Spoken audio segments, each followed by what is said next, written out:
kolela misala ikeleve banda kongola banda kolela tilelo azolela boninyo leta azali monguna ya peuple te bango babonga peuple anyokwama bana na bango batanga na poto ya biso minerval babengana omokoyo tokoloba balobi la capitale la plus sale du monde ndekokananga Kinshasa motema pasi na leli bakonzi bosala tomona Bote Nabino Bandeko Bozui Libaku ya Kolanda émission Nabino le peuple d'abord émission Oyo Mesana Kolanango Baimboka na Kin Actu pe na Biart Africa. Vous allez ebele vous allez Kolanda biso na YouTube na Kin Actu na partir ya YouTube na biso vous allez ebele vous allez Kolanda biso en direct. Vous allez nesengo pona nini Bandeko Balandi tokobeta masolo solo na Oyo Etali Kongo Mboka na biso tolobaki yango na Bandeko Balandi ete émission Oyo le peuple d'abord tokobenga ngo parlement populaire pour ete toyambaka Bandeko tokobenga ba honorable Oyo ezali tribune d'expression ya ba honorable Oyo toyambaka na parlement le peuple d'abord pour tolobe la population tolobaki ete bango ba verser mingi na politique kasi biso tolobaki ete sengeto solo la masolo etali peuple social ya congolais pasi ya congolais pour ete ba kambia mboka ba ete ya solo le peuple d'abord etika la slogan te Bandeko Balandi tozane sengo pona nini pour tolobaka ete biso na bino nde tosala ka émission bino Bandeko bozami na bandako na bino bozali ebele na banzi bosi bobongisi ba unité déjà na ba téléphone na bino parce que vous participez à l'émission comme invité et non pas comme téléspectateur. Il y a une particularité émission na biso bo benga par rapport à ce sujet bo PCP point de vue na biso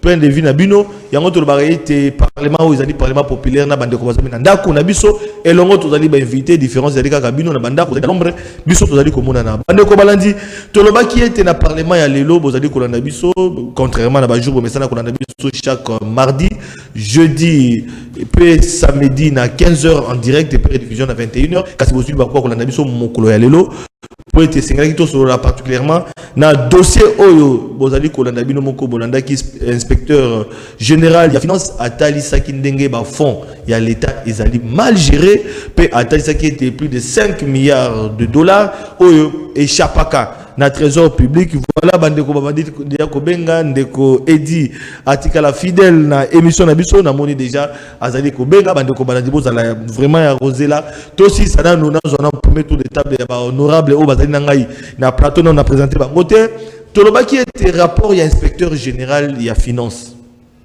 o étalisi gestion des fonds Covid-19 balobi kuna ezali somo ba mbongo oyo bimaki na o esali musala pasi Bandeko Balandi rapport déjà justice pour la musala nango banque centrale pe na kati ya dossier Bandeko Balandi tolobaki était lelo population zo souffrir balobi pe banque centrale azana na kati gestion à fond na banque centrale babi gestion à fond na Covid-19 tokobeta masolo na biloko mibale wana kasi tokobeta 7 mingi na Italie banque centrale Bandeko Balandi toyokaki était gouverneur à banque centrale Azumokano ya ko boaka misolo ko kotsa misolo lokaki ba millions de dollars plus de 20 millions de dollars pour na payer sa précision pesa te pour na dollar ekita bon mona ki bino monnaie dollar et mati to komai kolela to benga ngo spéculation to komi kolela mais to surtout ka mokolo moko yenga o dollar ekiti ba misu ba changer na 14 na 13 Bandeko Balandi bato basaki na ba fra ba ke ko welela ba misu bazalaki wona ba bandi ko somba donc congolais alingaka pasité boyebi bino moko akika solo na ye mais kolanda kolamuka batelemeli bato ba cabine Bandeko ya échangeur batia ba tableau te poto ezali to ezali o siko ebani ngwana to ngo ebani ezali to nini ko ebana te Bandeko biso ba société ya ba cellulaire atanga kombo na bango te tango dollar ekiti balobi ekiti na 14 na 16 17 o kosomba unité na ezali na 2015 francs congolais.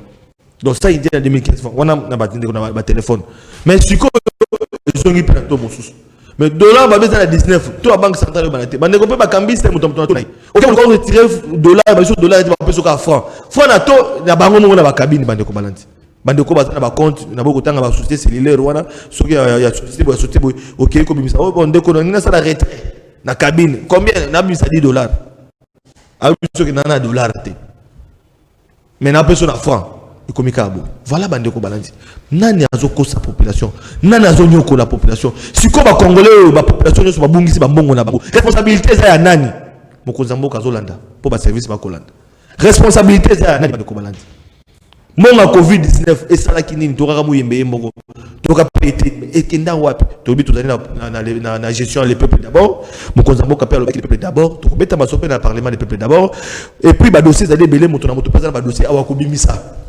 akobimisa po sengeli bato bayeba tozali na Serge Kindomba mokambi ya front anti-dialogue ndeko Serge Kindomba ezali na bandeko babenga kinga ba mama babiki Serge Kindomba to sepelaka na mingi kasi abungaki Serge Kindomba aki koloba sute Serge Kindomba ba mama wana ba sepelaka na yo ba mama bi popola bandeko na bandako ubungaki pona ni na 1 minute yali tumba auto bundela ka ba kongomani tango moko pe soda ya peuple le rwanda ko Flavien pesinga lokasa ngayo na eko yanola soki bo moni soda peuple ndeko Flavien bisendenge ni obenga kaliso Kindomba te soka bengi ngai mama ateka kadebe yo ateka kandunda okomona nga mena lombango eloko eseba kongomani pasi ndeko Flavien yo ali soda tango ali ko ba makambo ato il faut ko ba ke depuis Congo ya la Congo mbali bosoto mona to ekomi kombo nango kota na kati l'État s'imposait à Bissi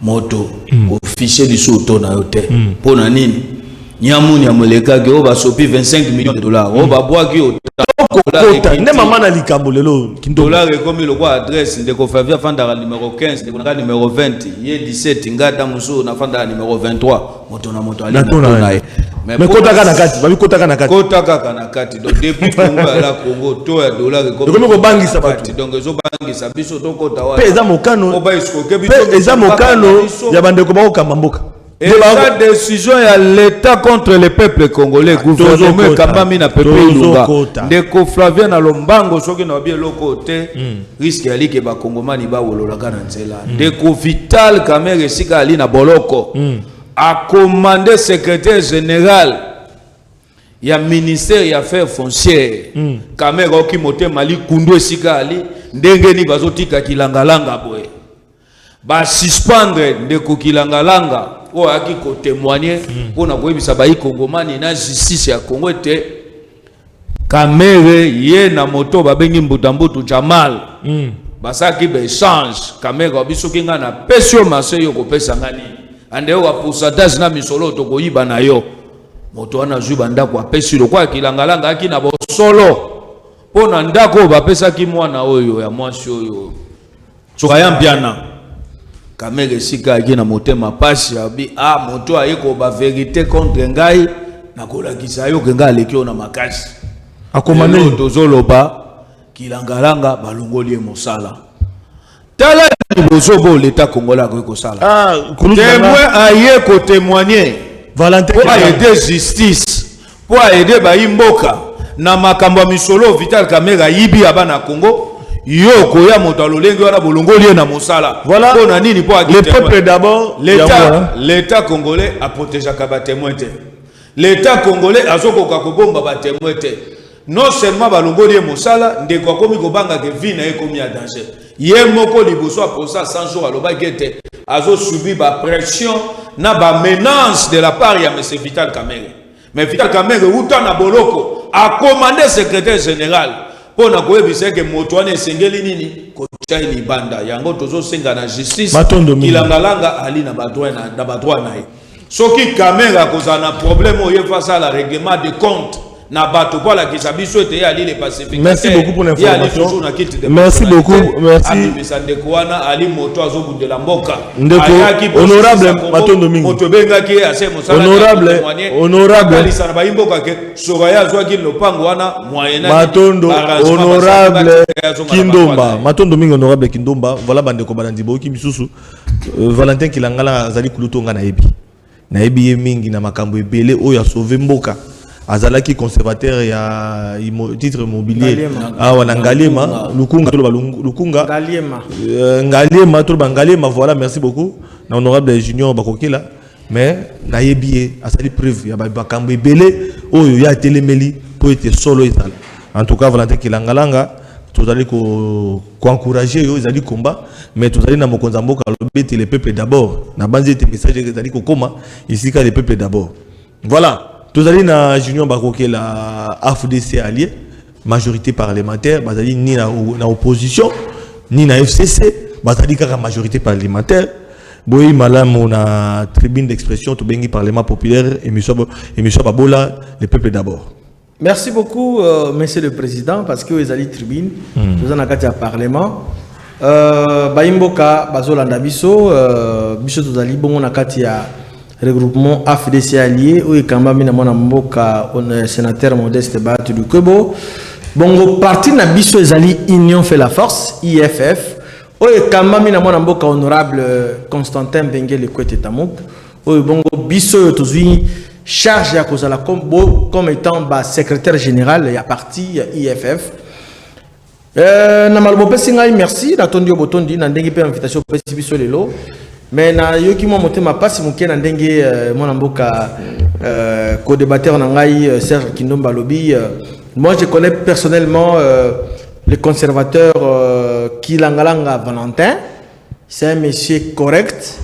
Et comme ça la passe ceux qui au Tobengaka les pacificateurs Vidal Kamere à saler le qu'on a pour que parce que ministère et affaires foncières et quand même bon la INC de konangai kulutu nani Sakombi Molendo Sakombi dont nous sommes de la même province Grand Équateur et que ça la passe ceux qui vont suspendre mon bandeko bandeko benga tout dans les bandes d'émission. Il faut pas dire que yamba bino vraiment to bi ke bino pe poza ko participer bande ko batika na ko basisa na ko loba et que ça la passe ceux qui va suspendre par rapport parce qu'il y a pas si bon témoignage par rapport à la question au tribunal de senga qui va précision va pesa bango mais eza malamoté c'est pas un état mais l'état va protéger sous bango tenir lobi ce n'est pas un état de droit comme témoin à lobi solo malgré la pression si c'est là si cela est vrai, je crois bien à propos à co-débatteur Nangai Serge Kindomba, mais si cela est vrai que va suspendre Kilangalanga Valentin, en tout cas, tous autres une implication personnelle de l'État. Alors, nous allons saisir le micro parce une affaire qui s'est passée dans le territoire il y a Mweka, dans la province de Kasaï, soit Kasaï central, dans Mboka ya Bakwa Kenge. Balingi ba imputé mon amboka Constantin Benguele en disant qu'il y a Zali à la base il y a besoin de Kakuna to yebi nani atiaka désordre dans la province ya Kasai na Kasai central azali na kati ya FCC batika cheval blanc mon amboka Constantin Benguele maboko pembe oyo a aidé bana ya Mweka atongi ba pont ba hôpitaux ba église catholique atongi yango yako kiko zala la base ya Buzoba pour que la population écoufate. Ce sont des machinations politiques. Bisso IFF comme étant secrétaire général, Tolobi, Tolingi Biloko Wanate, Bati Kamona Mboka, député national. Voilà, Tozali, pena honorable na plateau na Bisso, honorable Pancras, Yoka Kumbo Moto, Pancras, Iwai. Donc Tozali Naye, Azali porte-parole. Il y a URCO, Bengami Bongo Union pour la réussite du Congo allié à l'UDPS. Donc, majorité présidentielle, il y a Oyo, Yambalo, Ndebangoyo. Donc, Bango Batana Félix Tshisekedi, Boye Malam, on a Platon Nabiso, il y a Mokolo Zalim Balalibosoto Yambayo, mais Mokolo Mosoto Yambape Nomoko, il y a URCO, au parti Botami Sika, car si vous allez soutenir mon Konzamboka, Boye Malam, on a parlement, on a tribune la population, au Koko Kami, toute la population, parce que pour ça que tout le monde a bongo, na Ngwande à Mokonzi. Boton de mingi président lokola baninga babengi yo il y a plénière le peuple d'abord pour na opportunité au pesibiso to sur la naba mboka parce que awa secret za la kate awa eza batuni batie lokola batie biso to yanoli na ko réagir muke par rapport d'abord na makambo etalito parce que ngana za économiste il faut dire que makambo etalito au bakobenga na économie spéculation eza nango naturel eza na monoko mboka na ngate na chibate to babenga kota kindomba bi komo na kota na kati on est dans naturel na mboka na ko rebondir donc na ko tete eza non Serge a lobby bien a lobby que ba monaki spéculation wana parce que le système na biso ya change eza tellement organisé té alors baki awa pas na 17 et pas ndeko awa eza 14 nga 18 parce que ce qui est la communication ya banque centrale malgré spéculation wana la banque centrale est restée logique et ça il faut accepter banque centrale lobaki bato ezo le kawana eza ya biso penzate ba lobaki ke biso toza na 1950 soit 19,5 et donc na o ezalaki na 20 na o bango balobi ke no ba maîtriser tokota bon maîtrise économie et science moko moi passi il faut que représenter bino tokota na mozindo par rapport na makambo etali ndeko na biso ya conservateur ba suspendre bon je crois que soki eza yango eza mabe makasi parce que eza te kaka chef de l'état mais eza par rapport na droit et lobby na mutu o aza témoin aza la protéger peut-être bon na kata na CPI ba bomba toujours ba témoin pour nani il faut bango baza la protéger o ya ko protéger ba mibeko eza mutu te eza chef de l'état te eza nde mibeko ya mboka nde esengi ba protéger témoin. Je crois que secrétaire général aza un technicien, un technocrate à cause du risque était il y a suspendre mutu parce qu'il y a une influence politique. Ce cas ça liango vraiment ils allaient passer parce que procès donc c'est prendre un risque terrible je crois merci beaucoup voilà bande ko balandi tozo kota suko na mozindo ya masolo na biso pourquoi lelo na ko banda na bande ko na biso oyo bazali na zinga mokonzi onso ayo bango bazali parlement soki majorité parlementaire ndeko na biso aller ya IDPS na mokonzi kindomba na ko banda na bango nde na kosukisa na yo pour yo front anti dialogue opposition au plus tape makanisi ya baimboka to kana bande ko ba ko gérer ngaki na ba loko moko soki na tiki yango ba kongomani ba kosilika ngine bisande bolanga ali na katikati ali elenge na yoki ya inventer loko moko mibale il faut ko yebisa ye biso to kana problème personnel tena ndiko bati du kwebo to soutenir qui est face à côté le la moto de bengi colon noir mais c'est Joseph Kabila pour changer ba méthode monende mondela qui a colonisé moto mwindo akaya tiki biso me Kabila colonisé biso pendant 18 ans en chômage maningi kotika biso te tango bati atelemeli to pesa ki bati maboko mais comment na niamu na maloba bati pona nini ndeko na politique ya ligne loko babenga ke faut qu'on s'assume bango yoyo to ali acteur politique na gogo ya te na lobiete na boyi Kabila na lingi opposition te na lingi pe kasite mais na tika wapi na centre na kati ya majorité na ali majorité Kabila ali na kati ya majorité et puis majorité ya Kabila eza écrasante atika kokosa biso na okinde kwa beti tolo ya moto moko ayibi misolo kwa ici FPI soki na tiki yango le kabonde konanga ya lipasi moko musuna fikini na mona bato basangani batetala bandero la monene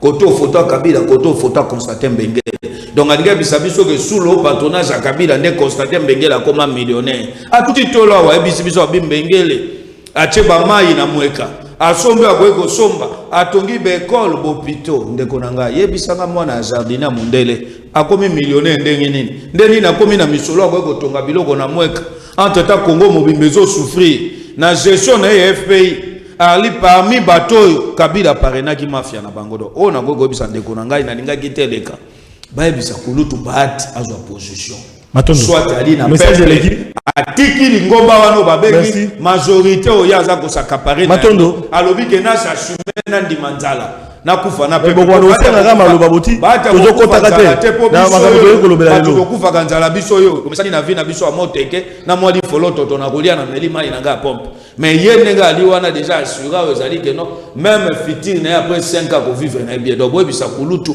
ala na courage soit alobi que non je suis derrière de ko Félix Tshisekedi soit alobi na koti na lingomba la muka koti kabiso go non na ali na majorité parlementaire voilà Ali Kakada Kabila. Olingo répondre. Merci. Il faut, je ne peux jamais accepter ce genre de conneries. Et les cas. Moi pété, moi pété. Merci. Pour personne kolanda. Nakoki jamais kolinga na yoka ba aventure oyo, ba imboka, ba yoka yango et puis ba gobe yango. Ce n'est pas normal, c'est inacceptable. D'autant plus que nous faisons la politique. Et puis politique a monté mama B et futakate.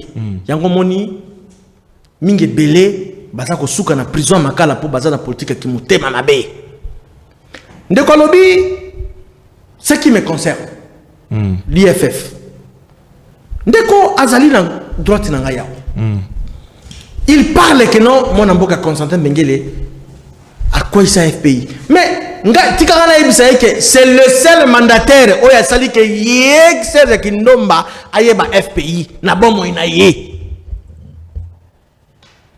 Constantin Mbengele a été plébiscité le meilleur mandataire en 2010, couronné par Inasbel.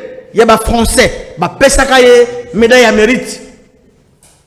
Lelo, Serge Kindomba na ki motema na ye ali kundu motema mabe afinga ye que non ya zali un mauvais manager. C'est faux. Lelo so ki ngai na ye to ebi FPI. Na fingete na critiquer ali voilà. criminel économique en boka. C'est archi faux. So ki lelo FPI, et ça lelo FPI. Madame Mabunda, pour ne pas citer son nom, Azala qui DG na FPI. Est-ce que Ebi qui Mabunda président, Ebi qui Mabunda, est-ce que Ebi qui Mabunda DG na FPI? Non. Mbengele par rapport étant fils maison, son expertise a commis FPI na chiquier international. Oyo lelo moto nyonso ezala kindomba a commis ko envier FPI. C'est Constantin. FPI lo basi boka na bango. Et ça kelo comment ko yeba na quitter. C'est Constantin Mbengele. Merci.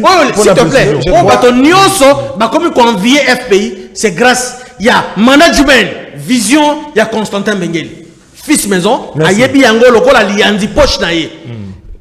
Bati. Na lingi Moi, na je modeste bati. Ndeko zala ki ngoloba. muke na FPI muke na Je suis disponible.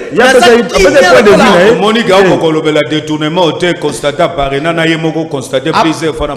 Il a parrainé qui? Tuna ye na mweka ba ekolo ya tongi ba kuro ya. Tukala ebisa ye. Voilà. Ce que ebi fonctionnement ya FPI. A comment millionnaire? Laissez-moi vous informer. Oyebi ok, merci. FPI, c'est ce qu'on appelle les subventions et les financements. Subventions, Ali, bon, bazo paie ça pour qu'ils aient une entreprise. C'est-à-dire un projet, ils ont un bénéfice, il y a population. C'est-à-dire quoi? Ils ont un intérêt public, notamment la construction de pont. C'est ce qui a été fait. Il y a des gens qui ont des lignes qui ont des fonctionnements FPI qui ont raté. Après, je vais l'aider. Et Zali, ça fait partir du fonctionnement FPI. On a la minute, donc voilà. Bon, le mal est mal battu. Le voisin, il est bon, c'est à dire qu'on peut la constater. On a débattu. On a FPI, bato batindelinga message babiye bisa moto. Tout n'a constaté abima na FPI ndengeni. Mando ke beta ba pour la bimisa. Est-ce que moto Congo voilà. Le mal est sérieux allez. Bima na lingomba politique modèle wana. Bima na kata pa. Ndeko Kindomba, tika politique ali kundu motema mabe. Ndeko Junior, merci beaucoup. Bande ko boli misabiso to yeko le mambo ya FPI. Sujet na biso ezali rapport au inspecteur général la finance biso. Kotali ça a été ba fond géré la Covid-19 ils ont mawa mingi. Biso ba to coronavirus.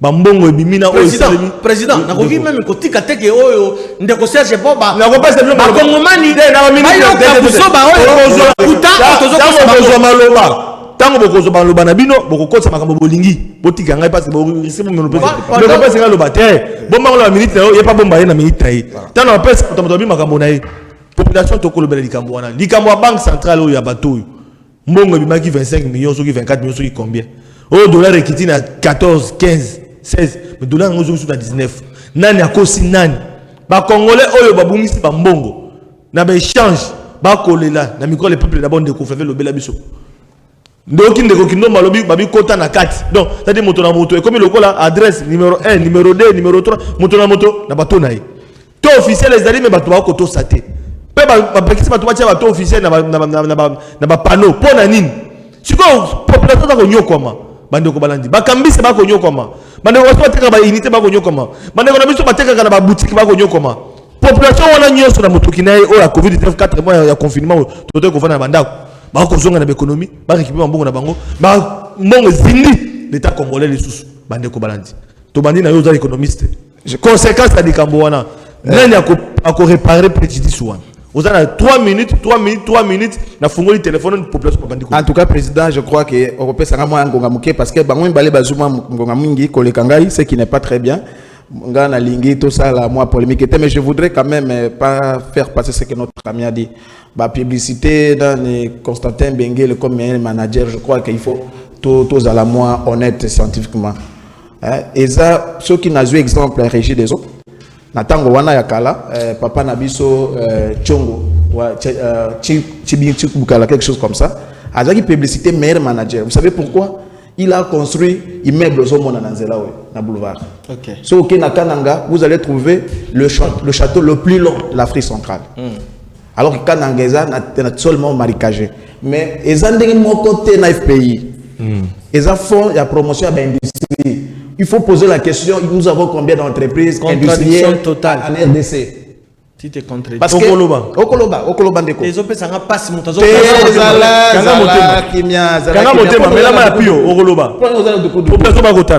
Je crois que Waneza kosala moi publicité zangatina parce que mais c'est Constantin Tangabimi après il muto a remplacé un mois 2 mois après bimi ça ta la liste ya bateau bazana bongo RPI. Ta la liste. T'as la liste, il y a pas tout. Ceux qui battent une entreprise, toutes les boulangeries aux hommes awa, ils ont étrangers. Ba Libanais, la possibilité bangote. Nyon soit bango na bango. Boulangerie kaka. Imaginez-vous, ceux qui lisent pas kaka, bah se décider, bah ça l'attaque qui se moque pour te botter na lipa. Combien abattu? Pourquoi? Parce que justement, les pays ils ont marché. Non. Okay. Alors, je crois, par rapport à Nambongo, c'est comme j'ai dit tout à l'heure dans le lobby, que Eza les cambois spéculation. Normalement, parce que tant que le lobby, la population va souffrir, mais la population va souffrir, va faire souffrir la population. Parce que va changer le bazar disséminé à travers la ville, bazar peut population. Alors qu'en réalité, ils ont des banques centrales, mais ceux qui ont des banques centrales, la personne qui. S'il vous plaît, Nassir.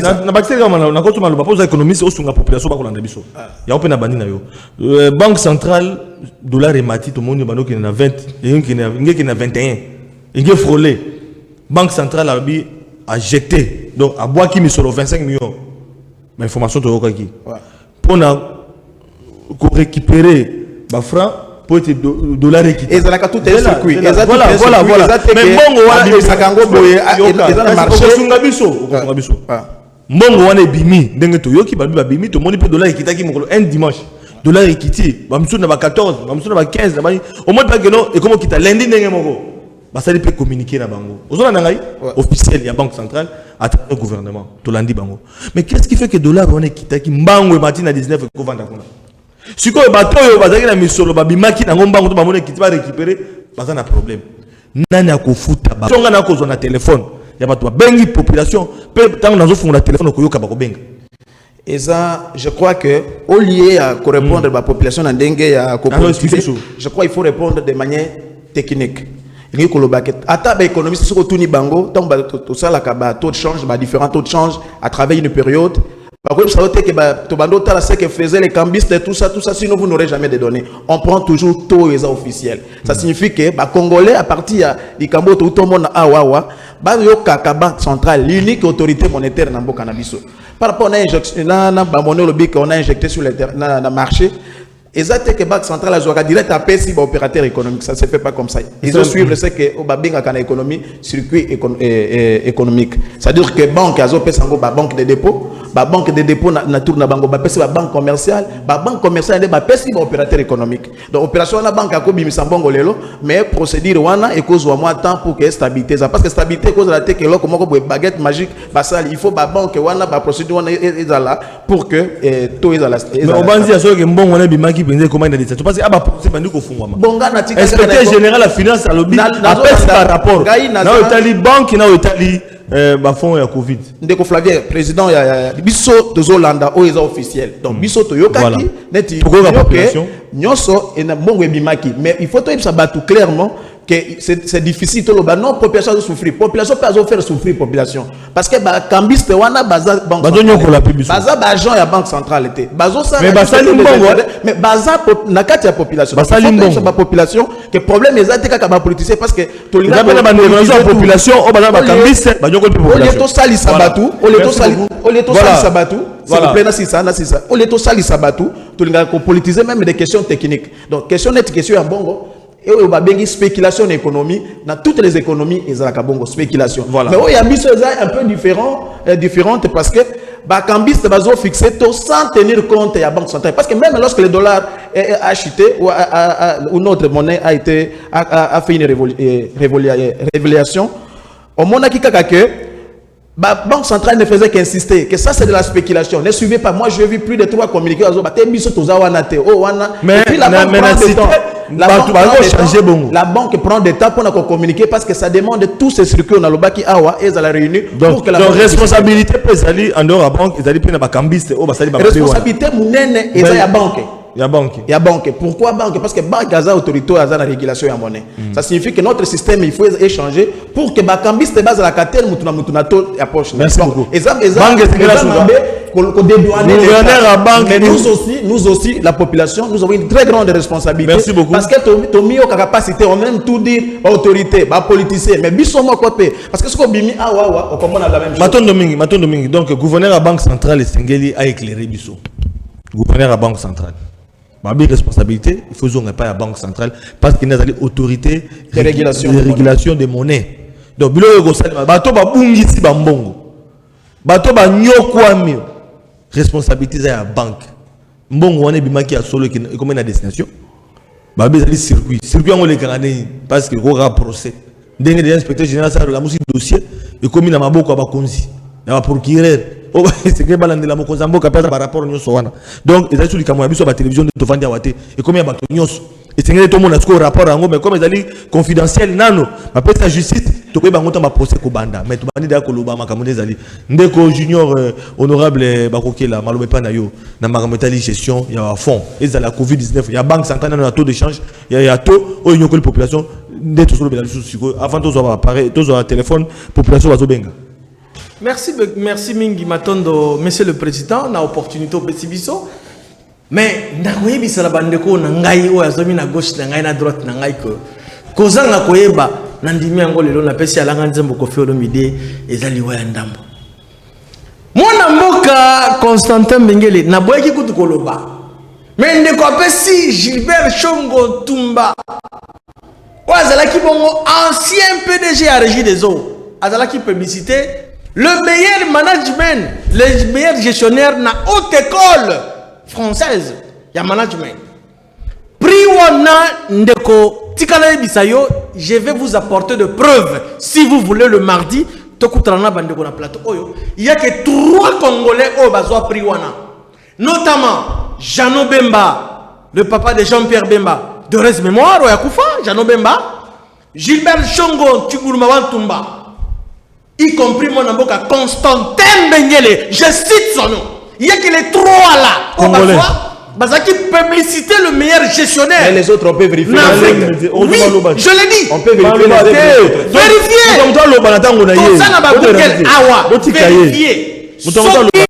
Pour découvrir un côté, Ngaï n'a pas passé encore dans l'émission OYOT, émission politique. Je suis un monteur. Mais ce qui est allé que moi j'ai raison. Opinion va comprendre que non, à qui nous avons affaire. Il n'y a que 3 Congolais. Jeannot Bemba, Gilbert Chongo et Constantin Bengele. Les 3 là qui ont été publicités le meilleur gestionnaire au sein de l'Afrique. Non seulement la Congo mais en Afrique. L'Afrique. Alors, les 3 sont congolais. Les 3 sont congolais.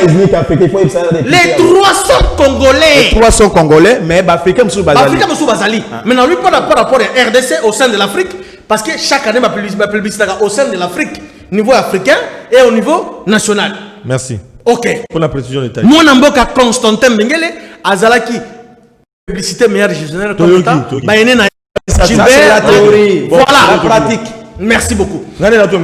Alors, nazo senga nazo senga la bandeko bazwa temps yako c'est documenté bayeba que à qui on a affaire parce que lelo FPI est en lambo, FPI est quadrupla ba recette na ngo par rapport à l'événement un nouveau code minier intellectuel mais dès qu'on débatteur ba ça ba tomayele nouveau code minier commissaire recette à FPI par mois c'est 12 millions de dollars par mois ba minier ba banda ko futa te ba comment ko futa TPI ba taxe na bango 12 millions impact sur terrain 0 et ça ka ba subvention na ba règlement de compte oyo actuel comité de gestion cravate rouge baza ko imposer biso oyo ba koki d'abord ko justifier mbongo ya Bukangalonzo te na ancien premier ministre mbongo ya Bukangalonzo balia yango bakoki ko justifier yango na nte bakomi ko régler compte na mbongo ya FPI Matondo incapable à se justifier.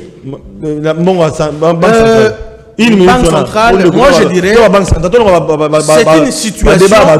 c'est une situation qui est tout à fait internationale. Covid-19 et la pandémie mondiale. Covid-19 est touché l'économie mondiale. Tout condamné kaka gestion ya mboka na biso te. Nalobaka yango chaque fois. Mon mboka Félix Tshisekedi Tshilombo Antoine, il a la bonne volonté à kosunga mboka oyo. Comme preuve, au monde a diligenté une commission d'audit. Il y a un inspecteur général de finances. Bakayi ko découvrir na banque centrale, il y a eu des 100 millions qui ont échappé dans DGI. Toujours dans l'exonération, il y a 6 milliards. Oh, ancien régime m'a dit qu'on exonéré. 6 milliards. 6 milliards. De francs ou de dollars? Des dollars américains. Et donc, Tolobi Boy. Comment ça passe? Félix Antoine Tshisekedi Tshilombo, que je salue en passe excellence, avec beaucoup de respect, Azali na souci à Kobongisa Congo. Mbongolong, Congo, et comment qui, oh, biso ba mongo tolobaga kochechola. C'est-à-dire quoi? Ba RDC comment qui motola motuna koe na ye azamo président na koe na ye en miniature kochechola mboka ozali DG de ya ozolia yango lokweza tata na yo apesa ki yo na gisenyi to na goma sokine. Non, ce n'est pas normal, ce n'est pas normal. Topé sa crédibilité na mona mboka Félix Antoine Tshisekedi Tshilombo, c'est une situation qui est tout à fait normale. Batou dans la Zimbabwe, na Nigeria, Balia Kawasuki Bane Irawana. C'est encore plus pire qu'au Congo ici. Mais Tokoki Kolobate que non, Ezali Malam. C'est une situation que nos bisonions sont Bakongomani to travailler pour que tu remédies la situation. Voilà. Tout est normal, Bakongomani va se retrouver. C'est ça un peu ce que merci pour l'information. Au Pessibito Sumbongo Zako échappé dans ma Bengaleta. Plus de 6 milliards de dollars. Et que ça, il passe, exonération. Exonération, donc, oh, il faut pas côté, oh, il faut même donc, on est bon, on est na poche, ah, le peuple d'abord. Président, Nanina Sengande Konanga, quand même, l'oko bengi tolérance. À l'obin à l'andi et bandeliti na souka na yoki, soki ko protéger ngai mayo na koloba. Parce que ali na makambo musu soko tiki yango eleki na tando ikeza lokwa tozo détourner population. Risque ali ke bakoko bambo même mabanga. Pona ni otika ki moto wana sa kijalelo na ye. Eloko bomi mboka o 18 ans yango ndeko na ngai na yango. Bango na ba constater Mbengele. Ndeko edi na ko yamba yo, ndeko edi na ko yamba yo na sima intervention. Abeti tangwa ya ndeko constater Mbengele mendeko. To ali na parlement ya peuple. Tuna niye constater Mbengele abima na mosala wana ndenge nini yo somona DG ba bima masase betami conflit ethnique ndeko na ngai conflit awa na kati ya Kinshasa et salamini le pas leadership ya territoire amweka problème c'était quoi constater Mbengele na ba parrain le quoi ba Janet Kabila bato ba parrain ye na ba Luzolo Bambi o ba parrain mafia na ye c'est faux. Oh, basali que les lois à la parmi ba puissants millionnaires na kati ya mboka oyo. C'est faux. Na loba ki na ya démontrer biso biso ndenge ni constater akoma na mbongo ndenge ni constater sali ba don na mweka. Tato aboti atikala ko sa millionnaire te. Tato aboti te akufi atiki même pas $200,000 na compte. Mais ndenge ni ya akomi plus que wana akomi tiko somba mabele atongeli bato bekol.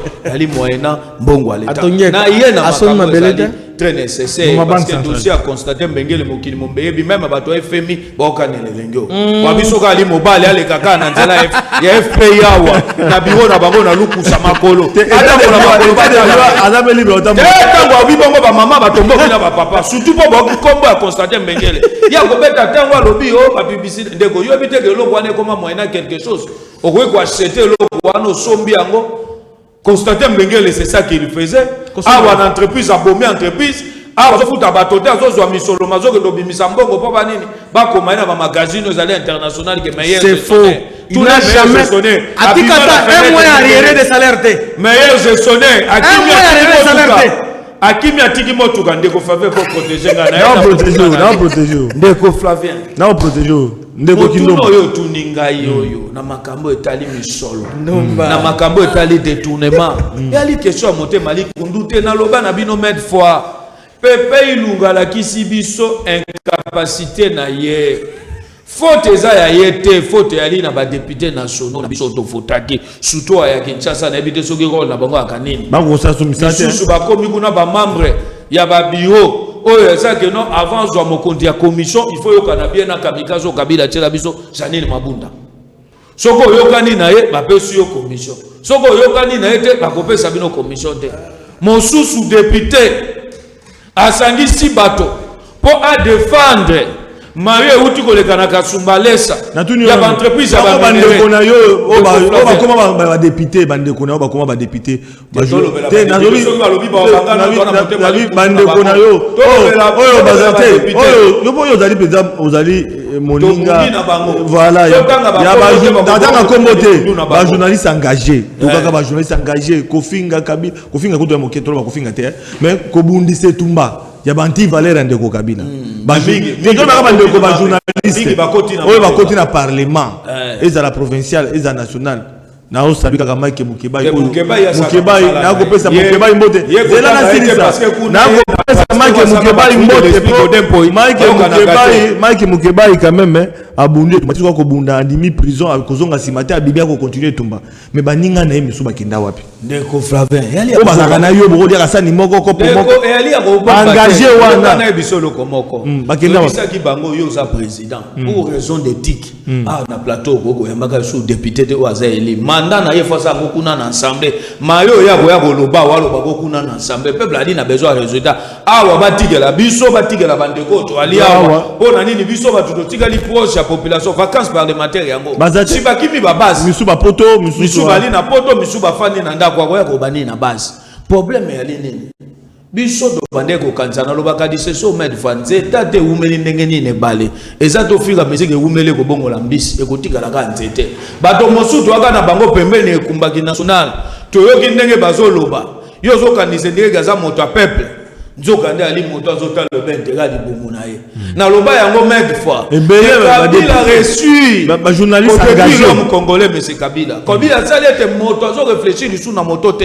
moto akomi ko réfléchir na libumu yebisanga moto oyo libumu ekangi ye est-ce que akokanisa na moto akokanisa libumu na kolia nini il faut na futa ndako il faut na somba motuka il faut na sala boye ngai pe bamona ngala lati kazaka lokwande ko Flavien donc nde tumba o bandeko mingi o to akina bango na komba lelo babosani yango tozo saka bango sensibilisation pona ko bisa bango te bino na ba plateau à TV à part Mukebai po ye na assemblée provinciale kuna boyika godempo ya koninga eta loba na place te kuna yende moto peuple autorisa yaka ko loba netandeke ba misusu tozo ya bango kuna na ba assemblée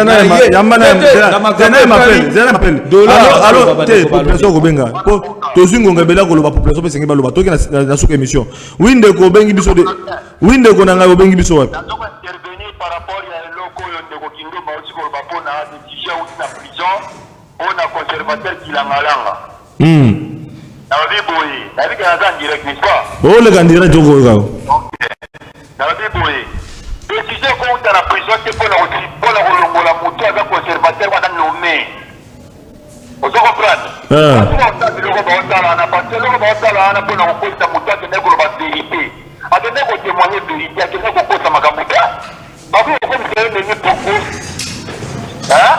atukande ko Kindomba continuer la liste to zasima na obandalo biso bandili twana so bazo mpika te ki la malanga te iso pe to ko tumana balabala to ko reclamer to bazo msayi azani ya batika de ko batala de sio ko tala prison te pona ko suspendre moto arbitrairement moto ko ba vérité témoigner ni asaki ya matera pour la fois ça va kanga place bango matondo mingi na ndeko bengi biso merci ndeko Edi merci beaucoup voilà merci ndeko président pardon na lombango na ya nola na motuno tunaki bandeko problème ya nini na makambo etali dollar tango ndeko na oki en charge banque centrale incompétence pe uti na niveau ya makasi incompétence mosusu uti na niveau ya gouvernement oyo pepe ilunga zoko KTDD tango yo moni gouverneur ya banque centrale babeti copie na Yav, Henri Yav. Pour na détourner 100 millions de dollars américains, où il y a déjà bafuta qui impôt anticipatif, donc balobito mi foute là déjà bien avant. Traçabilité na yango e monani. Ete impôt yango yo. Mais bakon makuna Yav na bandi wana gouverneur ya banque centrale bandi financier le quoi ya koma na misora koma gouverneur ya banque ndenge tozolo babona yo wazo finga biso bi voilà c'est pauvre là ba médiocre wana na l'équipe bango est-ce que bango bako pouza na même pembe na cheville nanga bakambazo finga biso yango wana ba petit messieurs akolobana sisi alali na maya sukali abengi biso jalousie mais ya bosani ka bongi na mbongo alete yaki ka lokwa vitality donc tozolo makambazo de moto makambazo jour vital finga biso.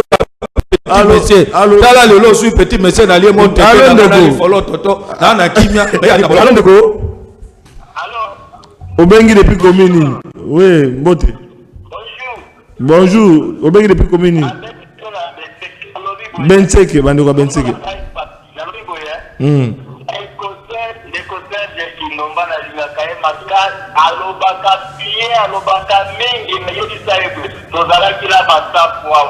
Macron, Banani, Bazoni, no Makelele. Est-ce que vraiment la sous j'ai fait à côté de la parlement, comme ça la ligue, alors Badabou, Lingala, Kitoko, Ngala Zambuza, Lingala, merci beaucoup. Voilà. Oh, il y a bien une gagomingi. Merci. Attends, va comment on a beau temps va comment. Makambo lobi abande ko toto ba ngala tuna bande ko nanga ba journaliste engagé. Pongana ka candidat na longola ka candidature nanga. Na lobaka na boyi machine bande ko bayebi. Bon on a casquette politique et opposition. On a combat makasi ya bitumba. Pona ko bungisa panti valeur ya régime le kaki. Biso to dali parti politique to longola rap to boto la to boya ka okina ma ponami. Nanga candidat to bité to kina machine to tikala constant ti lelo to dana itumba.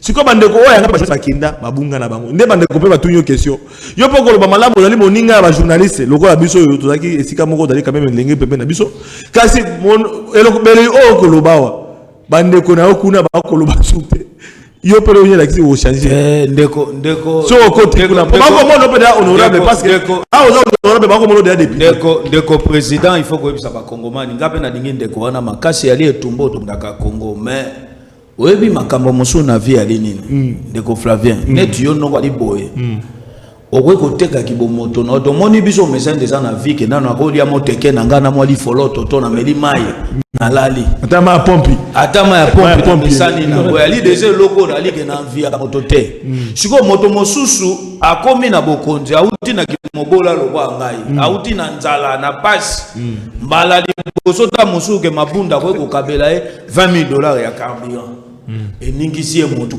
akosani objectif na l'essentiel objectif ya lini ni combat ya peuple ngai na ko perdre ba valeur te pona nini na ke mapona mina 2018 yo nga na respectaka combat na otango bobo ya kango biso ke mais kamikazo kabila chaka na moto aseni tango nga na bandi combat contre moi si ananga na ebisi pa na lemba bo voter nanga lobato tokotala soki nga na ali président seni yelo kwa tamoli balongola yo pe malamu tokotala balongola yo deko numéro nango na kenda kati na suka eyaka normal nako mazozi ya vote nanga changer numéro sans que na yeba ke numéro change jamais pona ni na affiche na tie numéro yo banda campagne balobi ka campagne na komba mwasi ananga entre temps mama Yvette agi candidate na Batapuche mobile na mwamba na lobi moi nanga mwasi na ye légitime ali na FCC moto abongo ale toke mapona ya arbitre yebaka ko jouer na numéro conséquence ça la nini Yvette abima député kota mwamba na lemba soki ba vota Yvette bato tu bakamwa ka bayebisanga ndeko yo numéro changer jour ya vote donc on a koloba ete to saka politique ya motema likubupe ekomi kuna memi alingaka ngai te o na fingaka kabila na line tumba na ngai o na ngina loba pona kosukisa to ali ko soutenir ndeko Félix Tshisekedi na makanisa zu pourquoi to soutenir ndeko Félix na makanisa zu ndeko Flavien lelo yo au moins ko za na motema likundu c'est pour la première fois depuis Congo ezala Congo tozomona ba signaux amiqué donc dans le sens nini économie en mboka peut tambola malamu il faut justice pesani et sa mosala tango tomoni ba interpeller Yav ba interpeller bandi économique ya déocratie sur gouverneur la banque centrale tango moni local ya keko samba yali ko bangisa bango même ba mandaté ko bazoya ba ko ba gete ndenge to alibo to ko iba isu misolo l'état te pona nini soki na yibi justice ekosa nini ekosa mosala yango wana nazo même Etienne Longondo ali mwana ya IDPS esengeli bakanga ye soki na makambo ko ali mbongo oui ndeko ok atiki ko loba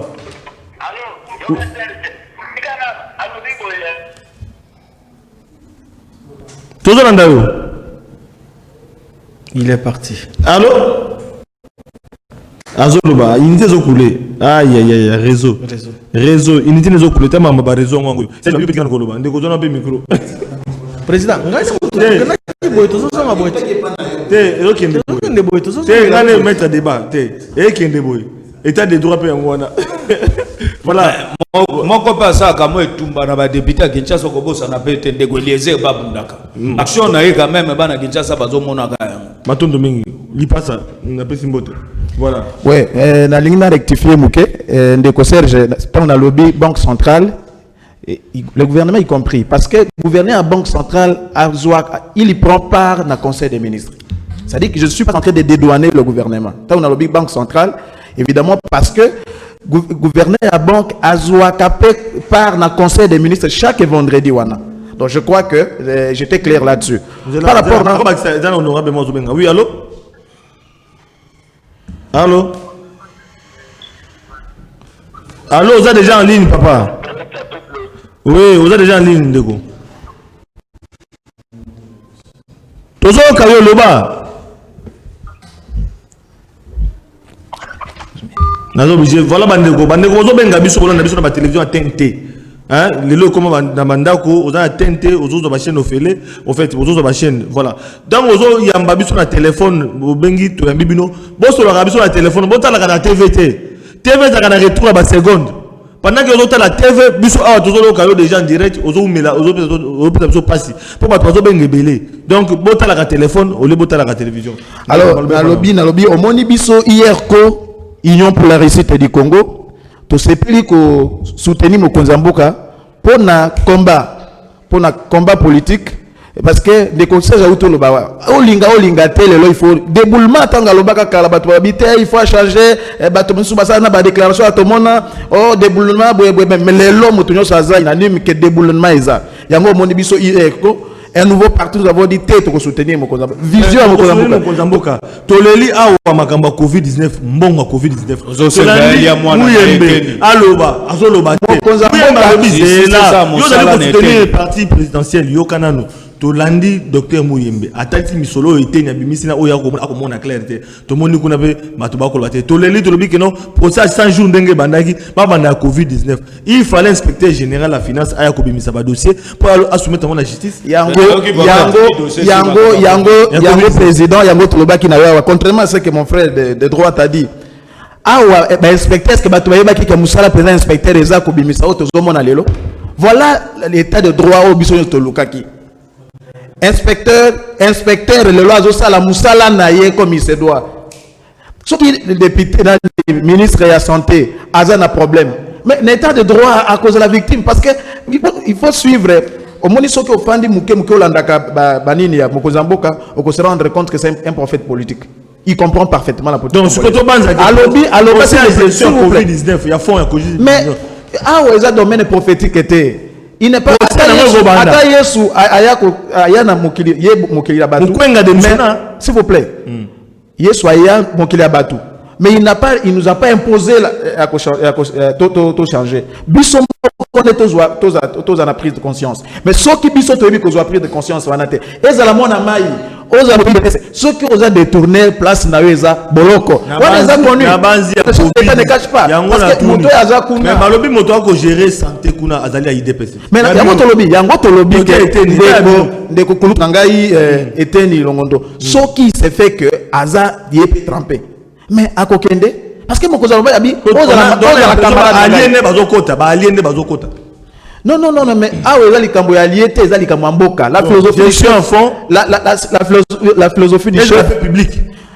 la première première victime état de droit mais en réalité la première sanction mondiale état de droit c'est M. Vital Kamerhe qui est jusqu'à ce jour directeur du cabinet il s'appelait coach mais tango a koti na buluye balobi place na yo eza makala. Allô? Azana makala. Docteur Oyo Oli Ilunga. Peut-être bato ba été. Moto wana perda musala na ye na unikini likolo ya Etienne Tshisekedi. Peut-être les gens n'en parlent pas.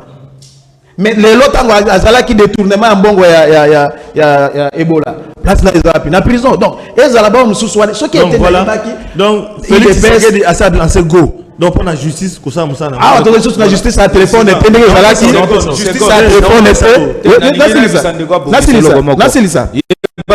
Nasilisa. Oli ilungaka na makala te oli ilungaka na résidence surveillée. Ouais, mais résidence surveillée ça peut former kaka ya arrestation na droit. Nasilisa. Alingna lo baboye ke toza lisusu na justice à téléphone te. Ya yemeite eza état de droit. Inspecteur de salam. Sala na yo. Ba juge ba sala misana bango. Déboulement o balobaka ezaki ya blague te yango wana. Alors responsabilité ya banque pour que ça de la responsabilité de la banque ce que tout économiste la banque est une autorité monétaire de régulation. Asa na responsabilité numéro 1. Donc par rapport à bateau de change Naza pas d'accord Nandeko Serge que le premier ministre Yende c'est lui qui gère au quotidien le gouvernement. Asa n'a part de responsabilité, donc la banque est là parce que la banque. Le chef de l'État il peut atteindre le conseil des ministres, on peut savoir orientation. Là c'est Bandeko FCC peut pas répondre de Bino. Premier ministre Bandeko FCC ba yobi le chef de l'État ne pas balobi boye Bandeko FCC ba biboye Ilou Kamba azali chef exécutif mais mokonzi ya bango nyonso ezali Félix Tshisekedi oyo chaque vendredi na conseil des ministres après sa orientation voilà donc c'est pour dire que bilan oyo bino bande balé ya IDPS boko loba boy ba ke bilan on neza Félix Tshisekedi ata boko c'est la Ilou Kamba bango balobi bongo. Je vais vous dire une chose allô zelo la population allô bonjour Ndeko madame vous en direct depuis commune. Ok, oui, non.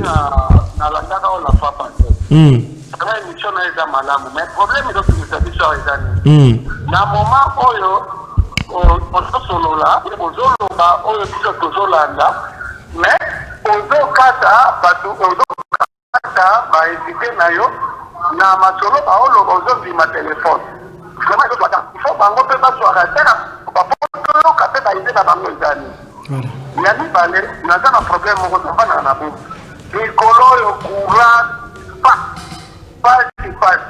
donc courant que 5 heures kozonga 23 heures et que 5 heures kozonga 23 heures mais bazana na biso ba famille ko ese matin ba na ofika ngombe wana te alors tozana mutu moko akata courant comme na uki otanga meme komona akata courant benga ka FCC Bombo na histoire FCC.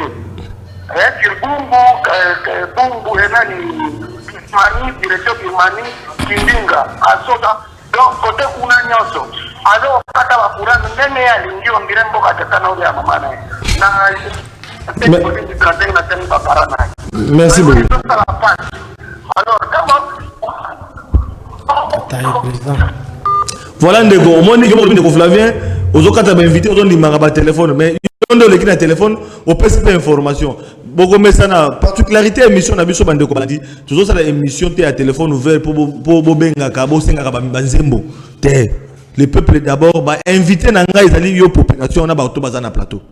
Donc différence na nga na émission politique ya o ba yamba Bandeko ko ba yamba bomona na plateau mususu différence na nga na bango yango wana donc ezali cahier de charge émission na biso le peuple d'abord ezali bino population bozo mina ndako bozo benga pona ko participer au participer information lokwa utu ko sala wana na likambo tali courant donc boni magasali bango bazali ba invité bino pe invité tant na kata ka bango pe na participer bino po bino pe bazali ba invité boko mesana peut-être émission bomona ngona liboso bon mon émission pe belé ba ko meka pe ba ko sala donc to PSP chance na Bandeko ba copier ka émission ba copier na bango ça na problème té donc mais pour l'observation sali na pesa bango ngonga mais bango balinga utika te au moni ba oyo baza awa batika ka maloba te yango na sala ka violence pour bino pe boloba ndeko e malobe pa na yo.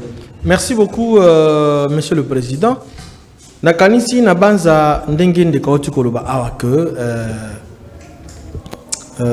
bon nakota na sujet oyo ndo oui c'est asuka koloba que nazozonga un peu na mo asima na mama kambo lo bama kia wa mo nyamu na mo toilettage to pesa yango na pesi mona mboka Yves Bouya mbote côté Azwami toilette technique na pesi mbote ndeko azala pe na moi bosolo na sepele mingi po alobi ngalo ya biso ya makanja ce n'est pas de la xénophobie ou tribalisme non nous sommes congolais mais moto na la province d'origine na ye ndenge ndeko azoloba eza ndenge biso na Équateur tolobaka nyamu to éclairer au pays yango abitro na suka wa masasi betaki na FPI ezalaki conflit tribal communautaire leadership na mboka tango mwana mboka azobeta mwana mukeso ka beti mbona mukola binaka mwana mukeso la mususu dossier na ningina éclairer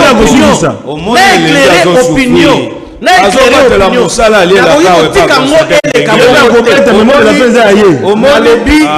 na lobby na koki kotika yango eleka bongo zonyo kwa mana makambo ezalaki conflit communautaire ko le lukusa makolo yo ko mwande ba mama ba ko yo lobaka ka boy kotela kaka mbengele boy le kana lukusa ata siko to makambo ba ko sala ko na population centrale tozonga est-ce qu'il s'agit de détournement? Moi je m'étonne que Junior honorable bakokela répondre ngai honorable likambo nanga to sukisi mo de la fin na yo par rapport à la gestion ya fonds Covid-19 banque centrale ou l'administration to ko retenir une responsabilité mais ba congolais ba souffrir na makambo wana o sukisi mission pas sukisi to kabwani yango na loi ki boy na ko tika makambo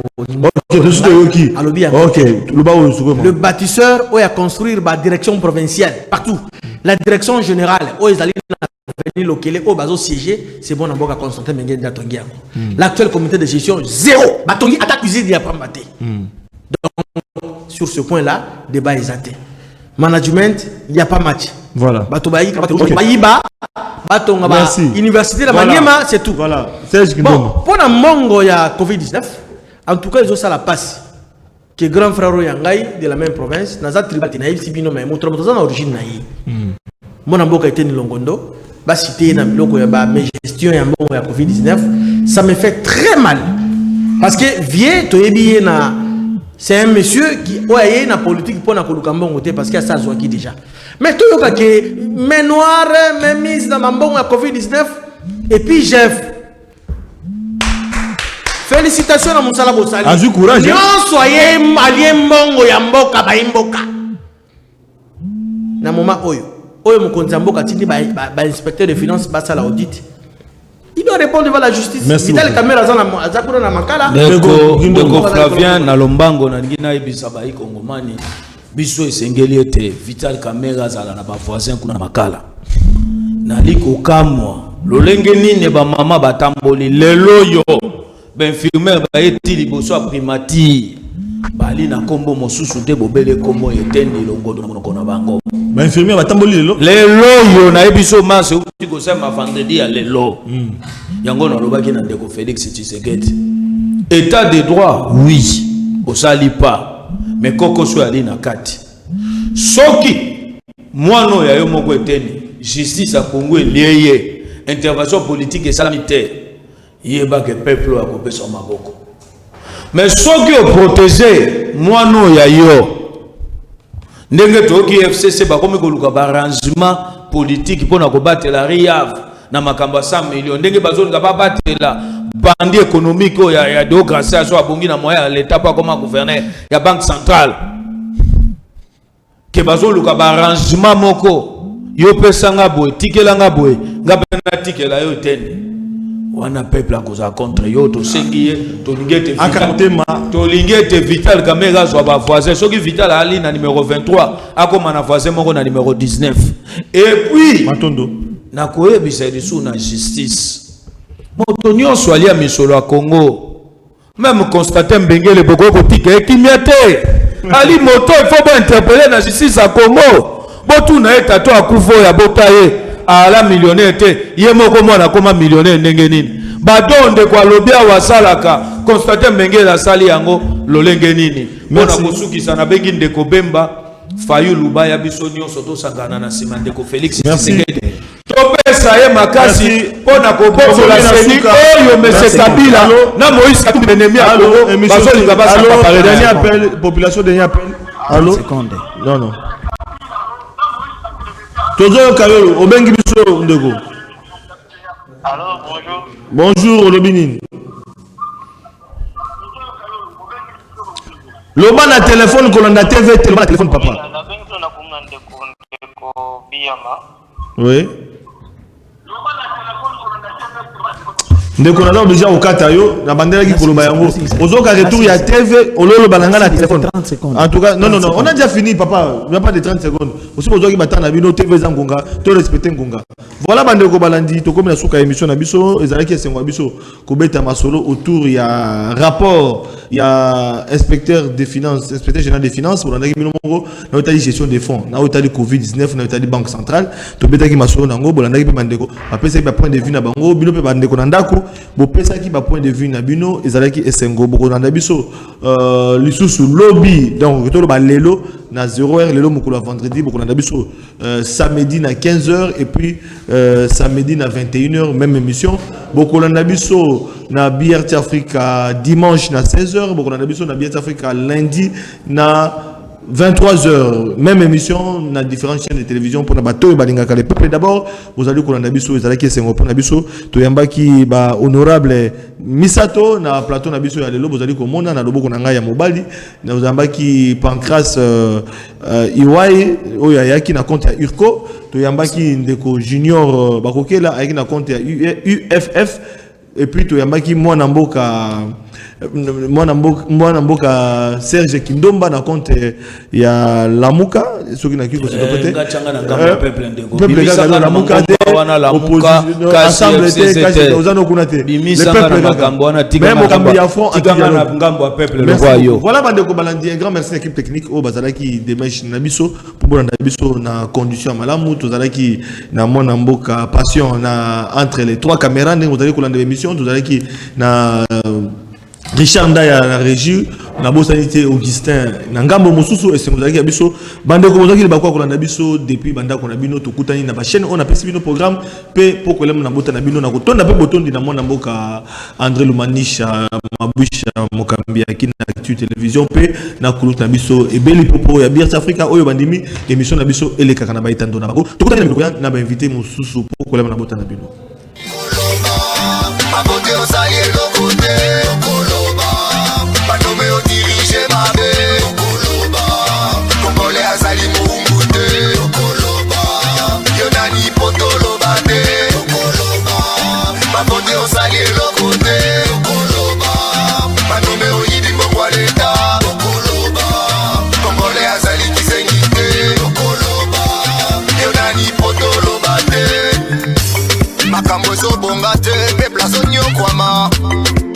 Bashege batondi na nzela misala ikeleve banda kongola banda kolela tilelo azolela boninyo leta azali monguna ya peple